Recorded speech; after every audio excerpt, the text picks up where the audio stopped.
Hello, Tuni Cookie channel subscriber ho na bon vin liam na hikit na vin Tunia hi graph Sem Dan in a zil de wa hi in graph ti chu tu laya company han lang ai lo la competition ho vel sports ho vel in ting le graph ho long ji in ai lo la company thil khat isim ting le a percentage a maths ho vel physics ho vel in khot ting le ichi graph I thil poimo ta hi in I to banga ki goal ham ti izat percent a hin ding ham ai lo vai le sim ding ham izat to 20% ya izat to 30% ham ti ki boy ji in hi chi column chu ai man manually ta sim ding I got ting le I doi bang ta ki sim do thai ji pon hi chi a chu Tunia hi chi Cookie channel la hi sei di wa hi in iti direct nga ai man hi chawa chu text a ai man type ma le a graph amalama iti ki sim jeng ham ti ho chu I hin sei di wa hi in itiam khana hi chi video hi Tuni avema sapen na hi ai lo wa le subscribe na ki bol nai lawa nang dinga Cookie channel na her ma sat pen na ai le subscribe an ki bolin lang video hi ven lang hoi na sa ai le like button chon na mi in lang na loi na pai dinga pha na sa ang le share na bol thai hi aji chu tu la ya hi lockdown hi in corona je a hi idoi bangin school la ki che thai nai pun institute ho thepna chitna izil na ho jong aki hong so nai pon hi je a cho nang dinga ni chi Cookie channel subscribe ni ki bola hi cho ai ne ki jil to jengai le computer langa ong khan to na machal na nei the hi ti chu ni ga sei the wa he tu hin e class chu anapan taw te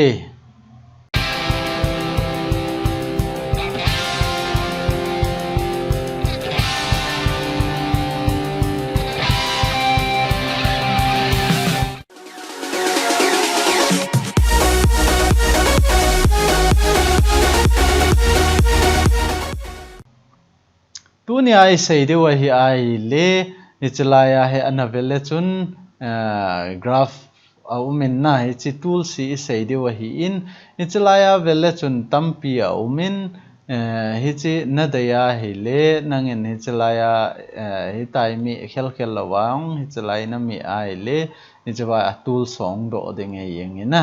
icha tool song ding hi chi tools dung ju ya chu nangin na select ding a hi lang khat na hi chi isei na ding wa hi documents tha khat ga hongo hi tin graph chu iti ki sim ham na graph chu iti ki sim ham ti ga sei hui te hi chi ga select ho hi tin aban le to hi chi na selecting le double click bol la chun hi chalaya hi graph type hong ki zit ding hi in hi chawa ko na ong nangin na set the hi in ai lo wai le hi chawa object nga chen lang anoi lang pe na graph a chu chen lang hi chawa hi type bol la chun hi chi hong ding a hi na hi chi hong ding a hi tu hin hi chi select ngo hi tin aban le hi chalai ga draw te nangin a diameter a leng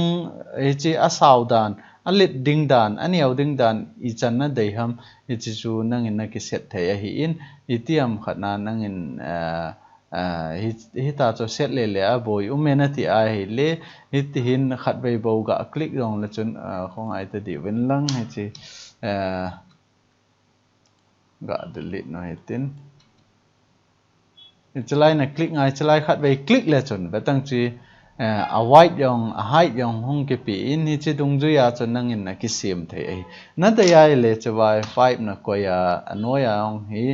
chalaya 5 na ko ya okay na mi ai le hi chi ti hum ding ai na hi chi ti hu niaw bi se in hi ji a chu hi chi ga sumang ki na hi tin niaw bi se in khat bei hi chi select in lang ga click la chun ni tin hong ding ai in chi 50 ko hi tin aban le chong hi 50 ga ko hi tin okay mi le han iti pha am hi chi ti pha hi na ai la nangin na dei dan dan na alit aniaw chu na ki select the hi to a hi chi ga zoom mo hi tin hi chi ti hi in hi chi nangin itiam phana niaw na sa hi chi sa nga lien ding na de ya ong le hi chiong chu nangin na ki sim the hi chi chu it sim ding ham te le chi ga delete kit no ten khat be ban le screen no ga su neo kit no hite na hitin isu neo ta we chlaya hi draw de we tai hi tai na la in zo wa cho khat ve bo mi o hin to ai na mi den ding na kai ding hi na kai ting le iti na dei ham na dei dan dan na ki select thei to ai le na ki mu thei ta chana a le na ki mu thei ting le to ai hi chlaya hi 10% 10% ga koi hi tin chlaya 20% ban le chlaya hi 40% chlaya hi 60% na 60% enter na me ding na keyboard na aban tiang le chlaya ho na mo chlai sign pa ho correct sign ho apply ho ni apply na me ding he apply na me tiang le hi ti hin ama le ma hong ki hom za ding ai tai chi 10% hi in ni chi 20% hi in chi 40% hi chi 60% na eta cho graph ki same hi itiam khana nangin amin na deya amin jong kizit ding na deya hele chun hetai bolai le to a hinangin na dei dan dan na amin ho na kizit na chalai hi 10% na hi in ti anong na kizit the hi tai ain la chalaya hi box a hung oma avom hi 10% hal khat akang pa hi 20% akan lo pa hi 40% ti acho na set no ma hong le hi chong chu na set the hi chi ga delete kit no hi tin tha create kit no hi te na tha khat ga sim kit no hi te shift me en lang hi tin me le chun box su ki to cha na room ding hi in ban le hi tai hung tiang le to a hi amin jong koi diu hi na hi chalaya south south ga tiu tin enter ban le west ticket no tin hi chalaya koi diu hi chupa chu de chalai na click ding ai na hiti aung na goal thei kho phoi ain la hitin goal lo itin chalai a he west tiute bal enter chiwa hi north tiutin chiwa hi east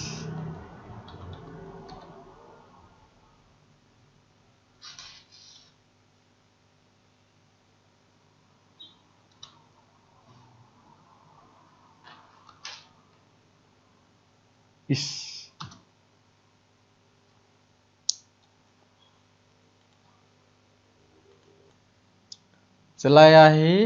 south west north east ikoi ta win hichiwa hi to a hi a percent ikoi kit dewa hi south pa hi 50 koi huitin west pa hi 20 koi huitin aban ting le north pa hi 15 koi huitin aban le hi chalaya hi 45 na 45 na koi tai tiute hi tai na set hi ta cho south in 50% amu west in 20% amu north in 15% east in 45% to a hi apply ga bol le chen apply na bol ting le na mu theyam to a hi chilanga hi east chu hi chi color hi in north chu hi chi color hi in west chu hi chi color hi in aban le hi chalaya south hi chi color hi tisu to hi imota we na ta chu kimu thei hi in ichi to banga chu graph hoita na sim thei in to hi achum khat ga telen a design chom khat na graph na khial no ma on le hi chalaya hi na khial thei ichi wa ko na hi hi ta hi na bola na ngin na ki create kit the hi chi graph chom hi na a hin la hi chi design a hi na de ya jong le chi paung hi na khial the hi sim saw long hi na chi ga delete no hi tin chi pa hi nangin a design chom na khial no mai le option ana chi ding graph ana chi ding chi wa hi type mai na chi ding type ma na chi ting le hi chi hung do dinga hi in hi chlaya do si to a hi chi to bang style ana de ai le hi che wa ho hi nangin a style hoi na de ai le na ki check the hi in a in la tu ni adinga ima ga sim daw hitin aban le chalai okay ga mi le chun hi chi a graph pen chu ki khial ta hi chi to bang graph ang sim the hi na hi chi to bang graph ang sim the hi chi a bom pen hi piam south hi na south na hi in aban le hi chi akang pen hi west hi in hi chi pen hi north na hi in hi chi pen hi east hi ti chu i het theo ta chana le hi ta hi graph bailam ta itiam hana to hi i tai ga sei wai le mi chi pia ki jang dham ai lo le chi o i kenong sim theina da na ti mai theo ai wanga manually ta in sim tiang le thili ha asa a hi in khat le ni sim le wang chu kho lo hi a hin la mi som thum som li a ama ho performance ho vel graph in sim go ta le chun chiwa chung ha sa ding ai ta a khu ti tiang le to a enjoy ai sei ma bang wa a kolom chu ga fill up ma na dei za na fill up thei hi in ai chewa na fill up zo tiang le chun chalai chiu tin ga ki noi ta data pa chu hi che pa hi na fill up ma na no mai le chi na kai sa wa mi izat ham hi chi dung ju ya chu tampi chalaya e hon li bo wi ga zit no hen na tampi mi som thu mong hi tiang le khat na in sim cho ha hi in a hin la hi chi mang cha hi nang in graph na semai le chun bailam ta ai chalaya mi izat na deyong na sim thei chala na dei be ai le chawang aban rong be na lai chu na tai mai le chawa option hong in tin chala ya option pai na mai chawa ki hin le thei pa ichi to banga chu chiwa hong ina hi na ichilanga hong hi na dei zat na hab be thei a hi za khat lang hi hong le nom ta ai chala ya nang in na tai ma a percent ton na tai ma min ton na ga tai ma ban tiang le apply na mi ai le ichi to banga he abona chong ki gol ha yeng ding hi na ang ki gol ha teng le chawang option hong ki pin tin chi dung ria chu nang in nom ta graph jong na sim the hi a hin la style hi na khial no mai le ni chawai na chi ding graph ana chi ding aban le type mai na chi ding hi chi design ho ang hi na bol kit the okay mi le chun wel le chun hi chawai hi chi style ang hi chi kit the hi na hi chi style ang chi the hi na hin la nang in hi chi sang nal zo a design graph danga na bol no ma onle ni chalaya style za chom ma ki pin ni chong hi na select a na dei pen na dei dan dong ju ya cho a graph ong na ki sim the hi ti chu hi chu graph sim dan hal khat iga sei win tin koi to bangam khat school ai lo la sports ai lo la business so adinga chu hi chi thil poimo ta hi ni chu ai na bol lo wai le chun ni choi na het lo wai le chun in jo khat le na to na ho ve laung ha sat na ai lo le na bol thei lo tiang le boi na tampi na to thei hi cha chu ichi iga se yo hi in ichi wa he design na hi in a hin la ichilaya hi nangin adata chu na I khat kha ai le ichi na close kha ai le na hon no ma le data an chi ding a hi in a hin la a object a graphic pen na khial no mai le type ma hi na chi ding type ma na chi ding le I to bang style na dei ham ichi dung chu ya chu nangin na select nga ita he a style yong na khial thei a hi na a style hi cho hi a style hi na khial thei a hi ni chi chu tu nia graph it ki sim ham bailam ta amalama eiman data I fit na le ni chuwa ko na chu it amal maung ki sim jing ham ti iga asei theu hin tin itiam hana na het thiam lo au ma na boina ma le komena chu nen ki do ki theu hi na graph choma sim thei design choma sim thei hi in je a chu nangin hi chi na het lo poimo hi in adi geography zil ho ai lawai la business bol ho dinga hi chi thil poimo ta hi in ke ho organization na ong hi chi ke ha za pe na hi in hi chi dung ju ya chu khat be ya ong an siam vin a boy je wa chu ken rong hi chi chu ka ga hilai le ama hon rong pha sal he avin bailam ta atwa hi ama hon rong hi chi software hi aza wa graph siam na ki zanga competition phat ting rong le hi chi wa ko na he aza jiwa hi ti chu ega sei the hin tin khen khat chun ke dinga poimo he na ti wa la kho poina a hin la mizo se hi chi la ya he kizil na ine yo ai ja chu hi chi kyung se hi in mi khen khat a dinga chu poimo ta ai mai thei khen khat a dinga chu poimo lo mai thei a hi wanga chu het na ki ti chu awes lo a hi na awes lo ti chu akan na poi ti thei lo a in thil khat het be ai le chun akan nat na hong te he ti chu iga se the in tin tu ni video a graph iti sim ding ham ai lo ai le iti create bol iti design bol ding ham ti chu ichi chan chu iga sei the in tin akit ting le comment anan sei ma bang win